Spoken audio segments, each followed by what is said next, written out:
ये अनंत ब्रह्मांड जो आपकी सोच की सभी सीमाओं से परे है, जो इतने स्टार्स को समाये रखता है जितने की पूरी दुनिया में रेत के कण भी नहीं होंगे। 10 बिलियंस गैलेक्सी के साथ ही ये ब्रह्मांड 93 बिलियन लाइट ईयर्स से भी ज्यादा के रेडियस में फैला हुआ है। और याद रखिए कि ये ब्रह्मांड की जो भी गैलेक्सी, स्टार्स, रेडियस, उम्र और तो और हर वो बात जो यूनिवर्स से जुड़ी हुई सभी जानकारियां, आंकड़े और डेटा सिर्फ एक अनुमान मात्र होती है, क्योंकि ये ब्रह्मांड इतना विशाल है कि शायद ही हम लोग कभी भी इसके बारे में सब कुछ सही से जान पाएंगे। खैर, इन सब के बाद भी हम लोगों ने अपनी जिज्ञासा के कारण इस अनंत ब्रह्मांड के बहुत से रहस्यों को सुलझाया है, जिनमें से एक है ब्लैक होल, जो आज के समय में वैज्ञानिकों का ही नहीं बल्कि स्पेस लवर्स का भी बहुत ज्यादा रुचि वाला टॉपिक है। ब्लैक होल्स इसलिए भी चर्चा में रहता है क्योंकि ये एक साई-फाई स्टोरी की तरह कोई ऑब्जेक्ट लगता है। आज की इस वीडियो में हम ब्लैक होल्स और इससे जुड़े सभी रोचक तथ्य का पर्दाफाश करेंगे और बहुत आसान भाषा में आपको समझाने का प्रयास करेंगे कि यह ब्लैक होल्स आखिर इतने डरावने क्यों हैं। तो चलिए बिना समय गवाए शुरू करते हैं इस वीडियो को। ब्लैक होल अंतरिक्ष में एक अत्यंत सघन या कहें कि इन्फिनिटली डेंस जगह होती है, जिसकी चपेट में आकर कोई भी चीज इससे बाहर नहीं निकल सकती। ब्लैक होल के इवेंट होराइजन के भीतर जो कुछ भी आता है वह ब्लैक होल के एक्सट्रीम ग्रेविटेशनल पुल के कारण उसकी ओर खींचा चला जाता है। किसी ब्लैक होल का इवेंट होराइजन उसके चारों ओर की एक बाउंड्री की तरह होता है, जिससे आगे हर चीज ब्लैक होल के ग्रेविटेशनल फोर्स द्वारा खींच ली जाती है। इवेंट होराइजन वह स्थान है जहां किसी चीज को प्रबल ग्रेविटी से निकालने के लिए स्पीड ऑफ लाइट से भी ज्यादा स्पीड की जरूरत होती है। ब्लैक होल का इवेंट होराइजन किसी चीज की एस्केप वेलोसिटी द्वारा समझाया जा सकता है। एस्केप वेलोसिटी वह स्पीड होती है जिस पर या फिर जिससे ज्यादा स्पीड पर चलकर हम किसी भी खगोलीय पिंड की ग्रेविटेशनल फील्ड से बाहर निकल सकते हैं। जैसे जैसे कोई चीज ब्लैक होल के करीब जाती है, उस पर लगने वाली ग्रेविटी और भी पावरफुल होती जाती है और उसे और भी ज्यादा एस्केप वेलोसिटी की जरूरत होने लगती है। किसी ब्लैक होल में फिजिक्स का कोई भी नियम लागू नहीं होता है। अत्यधिक गुरुत्वाकर्षण होने के कारण यहाँ से लाइट भी लौटकर वापस नहीं आ पाती। इसी कारण ब्लैक होल को एक काले गोले के रूप में दर्शाया जाता है। ब्लैक होल के बनने की बात करें तो ऐसा माना जाता है कि ब्लैक होल का निर्माण ऐसे विशालकाय तारों द्वारा होता है जो अपने जीवन काल के आखिरी स्टेज में होते हैं। इसलिए ब्लैक होल के फॉर्मेशन को समझने से पहले हमारे लिए किसी तारे के पूरे लाइफ साइकिल को समझना जरूरी हो जाता है, क्योंकि आइंस्टाइन की स्पेशल थ्योरी ऑफ रिलेटिविटी के अनुसार अंतरिक्ष में स्पीड ऑफ लाइट से तेज कुछ भी नहीं चल सकता है। इसका मतलब है कि ब्लैक होल का इवेंट होराइजन एक ऐसा पॉइंट है जहां से कुछ भी वापस नहीं आ सकता। Formation of stars. किसी गैलेक्सी में न केवल खरबों तारे मौजूद होते हैं बल्कि अत्यधिक मात्रा में गैस और धूल भी होती है, जिसे नेबुला कहा जाता है। इस नेबुला में मौजूद गैसों में सबसे ज्यादा मात्रा में हाइड्रोजन और हीलियम के एटम्स होते हैं। गैलेक्सी में गैस और धूल की ये नेबुलाज तारों के बीच वाले इंटरस्टेलर स्पेस में स्थित होते हैं। गैस और धूल के ये बादल ग्रेविटी की वजह से धीरे धीरे एक साथ आने लगते हैं और आपस में इकट्ठा होकर एक क्लस्टर सा आकार बना लेते हैं। उसके बाद ये किसी डिस्क के आकार में घूमने लगते हैं। धीरे धीरे सारा मास डिस्क के सेंटर की ओर इकट्ठा होने लगता है और अपने ही ग्रेविटेशनल फोर्स के कारण सेंटर में न्यूक्लियर फ्यूजन जैसी प्रोसेसेस शुरू होने लगती हैं और इस तरह किसी तारे का निर्माण होता है। Life of stars. ब्रह्मांड में मौजूद किसी भी चीज का एक निश्चित जीवन काल होता है। इसी प्रकार अंतरिक्ष में हमें दिखाई देने वाले ग्रहों, गैलेक्सियों और तारों का भी एक निश्चित जीवन काल है। हमारी धरती पर एनर्जी का मेन सोर्स सूर्य है, जो खुद भी एक तारा है। ये तारे अपने पूरे लाइफ टाइम में एनर्जी बनाते रहते हैं, जिस कारण ये हमें चमकते हुए दिखाई देते हैं। हमारा सूरज हर सेकंड लगभग 60 करोड़ टन हाइड्रोजन को 59.4 करोड़ टन हीलियम में बदलता रहता है। बाकी का बचा 60 लाख टन मास एनर्जी में ही बदल जाता है, जिसे हम E=mc² के फॉर्मूले से कैलकुलेट कर सकते हैं। सूर्य से आने वाली हीट और लाइट भी इसी एनर्जी का हिस्सा है। किसी भी काम को करने के लिए एनर्जी की जरूरत होती है और एनर्जी बनाने के लिए फ्यूल जरूरी होता है। इसी प्रकार तारों में फ्यूल के रूप में हाइड्रोजन का इस्तेमाल होता है, जो न्यूक्लियर फ्यूजन की प्रोसेस द्वारा एनर्जी उत्पन्न करता है, और वही एनर्जी हमें भी हीट और लाइट के रूप में प्राप्त होती है। डेथ ऑफ स्टार्स, क्योंकि तारों का अस्तित्व उनमें मौजूद फ्यूल के चलते ही है, जो समय के साथ धीरे धीरे कम होता जाता है। एक रिसर्च से पता चला है कि सूर्य का लगभग आधा फ्यूल समाप्त हो चुका है। इसका मतलब अब सूर्य केवल 5 अरब साल तक ही अस्तित्व में बना रहेगा और पृथ्वी को रोशनी दे सकेगा। हमारे सूरज का पूरा लाइफ टाइम 10 अरब साल है। इसलिए आइए अब जानते हैं कि किसी तारे की डेथ किस तरीके से होती है। किसी तारे में मेनली 2 फोर्सेस काम करते हैं, एक ग्रेविटी जो तारे के सेंटर की तरफ लगता है, और दूसरा न्यूक्लियर फ्यूजन। ग्रेविटी के बारे में तो आप अच्छे से जानते ही होंगे, क्योंकि हम बचपन से पढ़ते आ रहे हैं कि यह क्यों और कैसे काम करता है। तारों का मास इतना ज्यादा होता है कि वो बहुत ज्यादा ग्रेविटेशनल फोर्स बनाता है, और यह फोर्स उस तारे को ही कोलैप्स करने में लगी रहती है। लेकिन तारों के अंदर न्यूक्लियर फ्यूजन नाम की एक और प्रोसेस चल रही होती है, जो 1 सेकंड में लाखों बम धमाकों जितनी एनर्जी बनाती है। इसकी वजह से यह फोर्स हमेशा तारे की मैटर को बाहर फेंकने में लगी रहती है।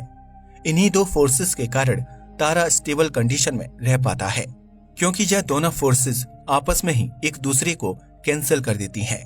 जब तारे में फ्यूल खत्म होने लगता है तो न्यूक्लियर एनर्जी से बाहर की तरफ लगने वाली फोर्स भी पहले से कम हो जाती है, जबकि ग्रेविटेशनल फोर्स पहले जितना ही रहती है। इस कंडीशन में ग्रेविटेशनल फोर्स बाहर की ओर लगने वाली फोर्स से ज्यादा पावरफुल होने लगती है, और यह तारे को अंदर की ओर सिकोड़ना शुरू कर देती है।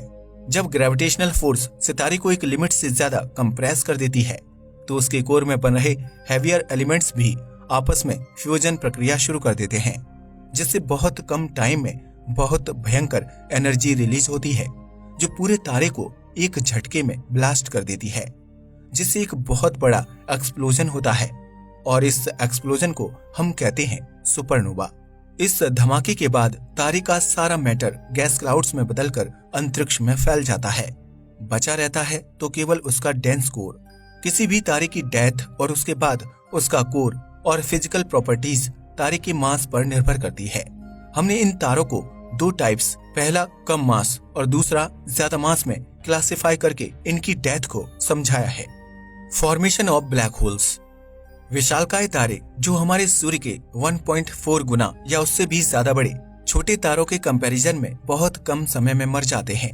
इसका मुख्य कारण उनका अत्यधिक मास है, जिसके कारण उनका ग्रेविटेशनल फोर्स बहुत अधिक होता है, और इसी फोर्स को बैलेंस करने के लिए तारों के कोर में बहुत तेजी से न्यूक्लियर फ्यूजन की प्रक्रिया होती है, और ऐसे तारे बहुत कम समय में अपना पूरा फ्यूल खो देते हैं।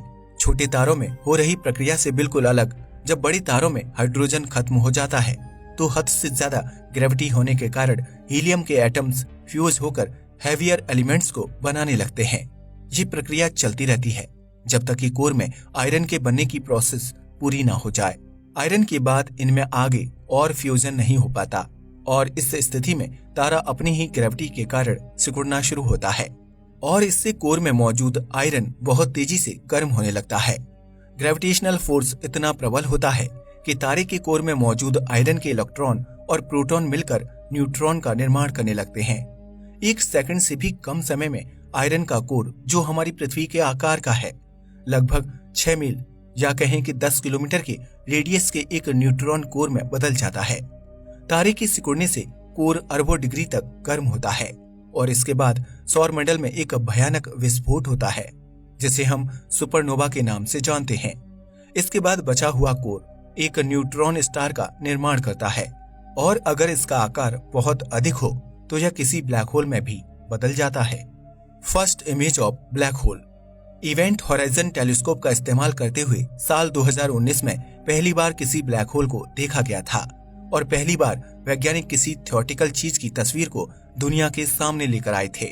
आपकी जानकारी के लिए बता दें कि event horizon telescope radio telescopes का एक इंटरनेशनल नेटवर्क है। ब्लैक होल की वह इमेज M87 गैलेक्सी, जो पृथ्वी से लगभग 5.5 करोड़ लाइट ईयर्स की दूरी पर मौजूद एक इलिप्टिकल गैलेक्सी है, उसके सेंटर की ओर फोकस करके ली गई थी। यह गैलेक्सी विर्गो कॉन्स्टेलेशन में मौजूद है और उसका पूरा नाम मैसियर 87 गैलेक्सी है। ये ब्लैक होल सूर्य के मास का 6.5 अरब गुना है। इसकी इमेज को लेने के लिए दुनिया भर के 8 ग्राउंड बेस्ड रेडियो टेलीस्कोप्स का इस्तेमाल किया गया था। इन 8 अलग अलग टेलीस्कोप्स को इस प्रकार अरेंज किया गया था जिससे ये बिल्कुल किसी एक बड़े सी और पावरफुल टेलीस्कोप की तरह काम कर सके। इन 8 टेलीस्कोपिंग को दुनिया की अलग अलग दूर लोकेशंस पर लगाया गया था और जब इन्हें आपस में सिंक्रोनाइज करके सक्रिय किया गया तो यह बिल्कुल किसी ऐसे टेलीस्कोप की तरह काम कर रहे थे जिसका आकार पूरी पृथ्वी के बराबर हो, और आपस में सिंक्रोनाइजेशन की वजह से इन्होंने एक पावरफुल वर्चुअल टेलीस्कोप तैयार कर लिया था जो बहुत दूर से आ रही हल्की सी भी लाइट को डिटेक्ट कर सकता था। तो ये हुई बात कि ब्लैक होल्स क्या होते हैं और उनके इतिहास और ब्लैक होल से जुड़े कुछ फैक्ट्स।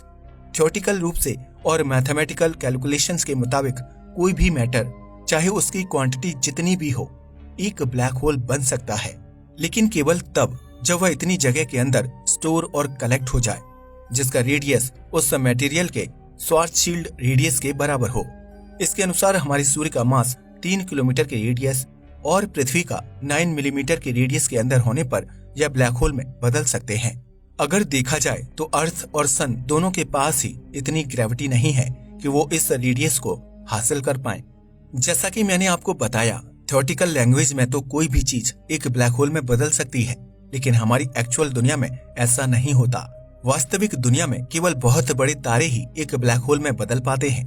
किसी तारे को एक ब्लैक होल में बदलने के लिए जो मिनिमम मास चाहिए होता है वो है 3 सोलर मासेस, यानी कि एक ब्लैक होल में बदलने के लिए कोई तारा हमारे सूरज के 3 गुना मैसिव होना चाहिए।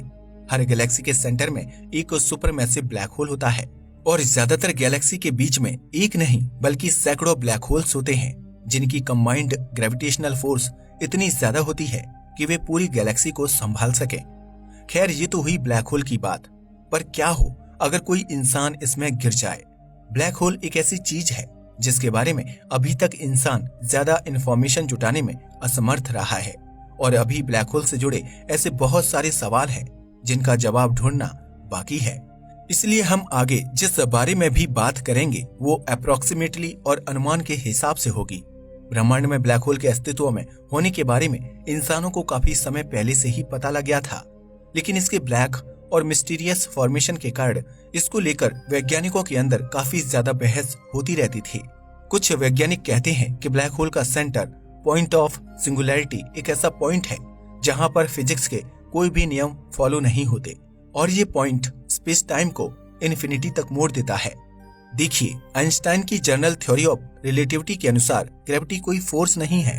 ग्रेविटी असल में स्पेस टाइम के फैब्रिक का कर्वेचर यानी कि घुमाव है और जिस चीज में जितना ज्यादा मास होता है वह स्पेस टाइम को उतना ही ज्यादा मोड़ती है। हमारा सूरज हमारी पृथ्वी को और यहाँ तक कि खुद हम भी इसे थोड़ा बहुत मोड़ते हैं, लेकिन ब्लैक होल की सिंगुलैरिटी इस फैब्रिक को बहुत बहुत ज्यादा मोड़ देती है जिसकी वजह से यहाँ पर टाइम लगभग 0 हो जाता है। इसके अंदर का ग्रेविटेशनल फोर्स इतना ताकतवर होता है कि इससे प्रकाश भी नहीं बच पाता, इसलिए इसके अंदर जाने के ख्याल से ही हमारे रोंगटे खड़े हो जाते हैं। कुछ वैज्ञानिक कहते हैं कि अगर कोई इंसान ब्लैक होल के अंदर जाने की कोशिश भी करता है तो उसके शरीर के अंदरूनी भाग ब्लैक होल की एक्सट्रीम ग्रेविटेशनल फोर्स के कारण चारों तरफ फटकर बाहर आ जाएंगे, जो कि देखने से काफी दर्दनाक और घिनौना लगेगा। जैसे टूथपेस्ट के ट्यूब से टूथपेस्ट बाहर निकलता है, ठीक उसी तरह आपके शरीर के अंदरूनी अंग और लिक्विड कंटेंट आपके मुंह, कान, नाक या फिर किसी भी अंग से बाहर निकल आएंगे। ऐसे में कहा जा सकता है कि ब्लैक होल के सेंटर तक पहुंचने के बहुत पहले ही हमारी मौत निश्चित रूप से हो गई होगी। इसलिए अगर कोई इंसान ब्लैक होल के अंदर जाने का प्रयास भी करता है तो उसे ब्लैक होल के ताकतवर ग्रेविटेशनल फोर्स को टालने के लिए उसे कुछ बंदोबस्त तो करना ही पड़ेगा। ब्लैक होल के अंदर आपके शरीर को हर्श कंडीशन का सामना करना पड़ेगा। वैज्ञानिक इसे समझने के लिए ग्रेविटेशनल फोर्स की थ्योरीज की मदद लेते हैं। जब कोई भी चीज ब्लैक होल के इवेंट हॉराइजन के पार चली जाती है तब उसका वापस लौटना लगभग असंभव ही हो जाता है, क्योंकि इवेंट हॉराइजन को पॉइंट ऑफ नो रिटर्न भी कहा जाता है, जहां पर ब्लैक होल का ग्रेविटेशनल फोर्स इतना बढ़ जाता है कि इससे लाइट भी बाहर नहीं निकल सकता। इसका मतलब इवेंट हॉराइजन से बाहर निकलने के लिए हमें लाइट से भी ज्यादा तेजी से चलना पड़ेगा। लेकिन थ्योरी ऑफ रिलेटिविटी के अनुसार कोई भी चीज जिसके पास मास है कभी भी लाइट से ज्यादा तेजी से नहीं चल सकती और इसीलिए कोई भी चीज इवेंट हॉराइजन से निकल भी नहीं सकती। इसलिए जब आपका शरीर इवेंट हॉराइजन के पार चला जाएगा तो आपका वापस लौटना लगभग असंभव ही हो जाएगा। जब आपका शरीर धीरे धीरे ब्लैक होल के सेंटर की ओर बढ़ेगा तब आपका सर और आपके पैर पर जो ग्रेविटेशनल फोर्स लग रहा होगा उसका डिफरेंस बहुत ज्यादा होगा और इसीलिए यह फोर्स आपके शरीर को खींचने की कोशिश करेगा। लेकिन मैं बता दूं कि यह खिंचाव कुछ इस तरीके से होगा कि इससे आपका शरीर दो हिस्सों में अलग अलग नहीं होगा। जी हाँ, आपका शरीर पहले की तरह ही रहेगा लेकिन धीरे धीरे इसकी लंबाई बढ़ती जाएगी। इस प्रक्रिया को वैज्ञानिक स्पैगेटिफिकेशन कहते हैं क्योंकि इस प्रक्रिया से आपका शरीर लगभग चाउमीन की तरह हो जाएगा। दोस्तों, अब आप जरा अंदाजा लगाइए कि आपका शरीर चाउमीन में बदल जाए तो वह कैसा दिखेगा।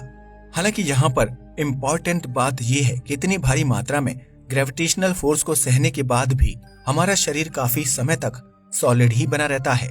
लेकिन दोस्तों, इस प्रक्रिया के कारण होने वाला दर्द शायद इंसानों के लिए इतना होगा कि वह इस दर्द से ही अपना दम तोड़ दे।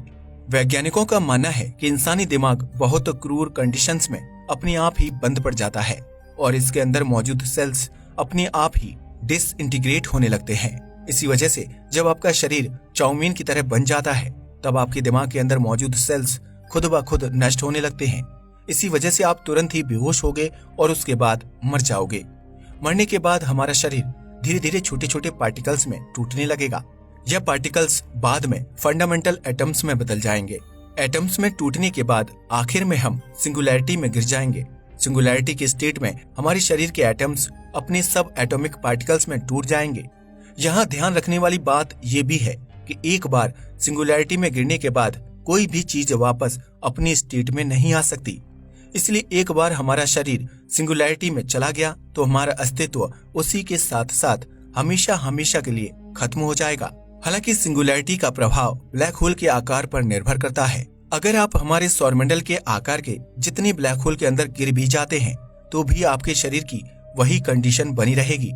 और वहीं अगर आप हमारे चांद के आकार के किसी छोटे से ब्लैक होल में गिरते हैं तो आप बहुत जल्दी मर जाएंगे। ऐसा होता है फोर्स डिफरेंस की वजह से। अगर आप किसी बहुत बड़े सुपरमैसिव ब्लैक होल में गिरने वाले हैं तो वह आपके पैर और आपके सर पर लगभग बराबर फोर्स लगाएगा, लेकिन वहीं एक छोटा ब्लैक होल आपके शरीर के हर हिस्से पर अलग अलग फोर्स लगाएगा, जिसकी वजह से वो आपको खींचकर खत्म कर डालेगा। हमने ब्लैक होल के अंदर गिरने के बाद आपके साथ क्या क्या होगा उसके बारे में बात की, लेकिन अभी तक हमने ब्लैक होल के सेंटर तक पहुंचने के बाद क्या होता है उसके बारे में कुछ भी बात नहीं की। इसलिए चलिए एक नजर इसके ऊपर भी डाल लेते हैं। तो जब आप ब्लैक होल के अंदर गिरने ही जा रहे हैं तो आपको लगभग लाइट की स्पीड से चलना पड़ेगा ताकि आप इसके सेंटर की तरफ थोड़ा धीरे धीरे गिरें। हालांकि इतनी तेजी से मूव करने के बाद भी जब आप ब्लैक होल के सेंटर की ओर धीरे धीरे बढ़ते हैं तो स्पेस टाइम धीरे धीरे धीमा होता जाता है। तो अगर ब्लैक होल के अंदर घड़ी पहनकर जाते हैं तो सेंटर की ओर बढ़ने के साथ ही आपकी घड़ी धीमी होती जाएगी, लेकिन ये बात खुद आपको पता नहीं चलेगी क्योंकि आप और उस घड़ी का टाइम बिल्कुल एक ही है। ये बात ब्लैक होल के बाहर खड़े इंसान को ज्यादा अच्छे तरीके से पता चलेगी। ये सारी चीजें टाइम डायलेशन को दर्शाती हैं। टाइम डायलेशन उस प्रोसेस को कहते हैं जिसमें किन्हीं दो चीजों का टाइम अलग अलग स्पीड से चल रहा हो। किसी बहुत मैसिव ऑब्जेक्ट के पास और लाइट स्पीड के आसपास समय की स्पीड धीमी होने लगती है। खैर चलिए जानते हैं कि क्या हो अगर एक ब्लैक होल हमारे इस प्यारे से सोलर सिस्टम में घुस जाए। क्या पृथ्वी पर इसका कोई प्रभाव पड़ेगा? क्या वो ब्लैक होल पूरे सोलर सिस्टम को खत्म कर देगा? आइए जानते हैं। अगर एक ब्लैक होल हमारे सौरमंडल में आता है तो इसकी खबर बहुत पहले से ही हमें पता लग जाएगी क्योंकि स्पेस एजेंसीज के ऑर्बिट करते हुए टेलीस्कोप्स इसकी जानकारी हमें पहले ही दे देंगे। पर अभी हम इतने एडवांस नहीं हैं, तो हम ये जानते हुए भी कि ब्लैक होल हमारी तरफ बढ़ रहा है उसे हम रोक नहीं पाएंगे। पर जब भी ब्लैक होल हमारे सौरमंडल में प्रवेश करेगा तो उसके आने से पहले या कहें तो उसके आते ही ब्लैक होल की ग्रेविटी हमारे सौरमंडल में बड़ी तहस नहस मचाना शुरू कर देगी, क्योंकि उसके आते ही लाखों किलोमीटर्स दूर से ही सभी ग्रहों की ऑर्बिट्स में बड़ा बदलाव आएगा। ग्रहों के साथ साथ धूमकेतुओं के ऑर्बिट्स में भी काफी बदलाव हो जाएगा।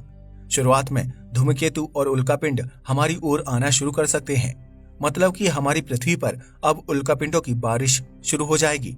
बाद में ग्रह भी आपस में टकराने लगेंगे।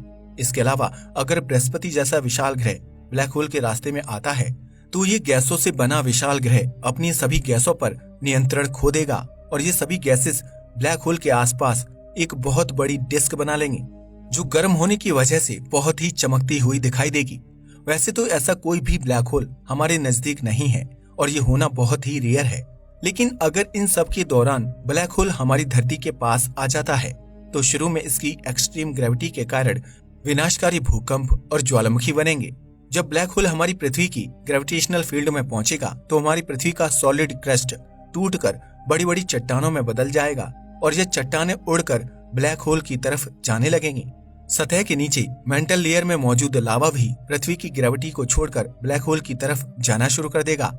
सबसे पहले अर्थ पर मौजूद सभी ऑब्जेक्ट्स जो अर्थ के साथ मजबूती से जुड़े नहीं होंगे वो सभी ग्रेविटी के कारण ब्लैक होल की तरफ चले जाएंगे, क्योंकि सारा का सारा एटमॉस्फेयर तब तक खत्म हो चुका होगा और अर्थ की ग्रेविटी ब्लैक होल की ग्रेविटी से ज्यादा न होने की वजह से ऑब्जेक्ट आसानी से ब्लैक होल की तरफ जाने लगेंगे और अंत में हमारे सूर्य और ब्लैक होल के बीच में ग्रेविटेशनल वॉर होगा, जिसमें हमारे सूरज की हार होगी और ब्लैक होल द्वारा हमारे सूरज को छोटे छोटे टुकड़ों में बांट दिया जाएगा। हालांकि आपको चिंता करने की जरूरत नहीं है, क्योंकि सोलर सिस्टम के काफी करीब कोई ब्लैक होल नहीं है जो सीधे हमें अफेक्ट कर सके। सोलर सिस्टम के सबसे नजदीकी ब्लैक होल का नाम V616 मोनोसेरोटिस है और इसे A0620-00 के रूप में भी जाना जाता है। ये ब्लैक होल हमारे सूर्य से 6.6 गुना ज्यादा भारी है और इसके अलावा भी एस्ट्रोनॉमर्स ने धरती के करीब ब्लैक होल को खोजा है। यह छोटा सा ब्लैक होल धरती से सिर्फ 1500 प्रकाश वर्ष दूर मौजूद है और इसे यूनिकॉर्न नाम दिया गया है। ये ब्लैक होल मोनोसेरस तारामंडल में स्थित है और इसका मास हमारे सूरज से सिर्फ 3 गुना ज्यादा है। खोज करने वाली टीम के लीडर थरिंडू जयसिंघे का कहना है कि यह काफी अनोखा है और इसलिए इसका नाम यूनिकॉर्न रख दिया गया। स्टडी के एक और रिसर्चर टॉड थॉमसन ने बताया कि जिस तरह चांद के गुरुत्वाकर्षण से धरती पर हाई टाइड आती है, वैसे ही ये ब्लैक होल सितारे पर असर डाल रहा है। हालांकि ये एक अनुमान है और इस ब्लैक होल की पुष्टि की जाना अभी बाकी है।